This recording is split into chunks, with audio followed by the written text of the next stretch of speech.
2025 কে হবে ক্লাব বিশ্বকাপের সেরা গোলকিপার? ক্লাব ওয়ার্ল্ড কাপ প্রায় শেষের দিকে। এর মধ্যেই সবার নজর এখন সেরা গোলদাতা হবেন কে। 32 দলের এই লড়াইয়ে এখন আছে 4 দল। সেরাদের দৌড়ে গোল্ডেন বুটের প্রতিযোগিতায় এখন এগিয়ে আছে রিয়াল মাদ্রিদের উদীয়মান তারকা গনজালো গার্সিয়া।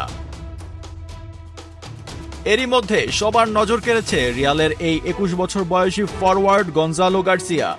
দলের হয়ে প্রতিটি ম্যাচে অসাধারণ খেলেছেন তিনি।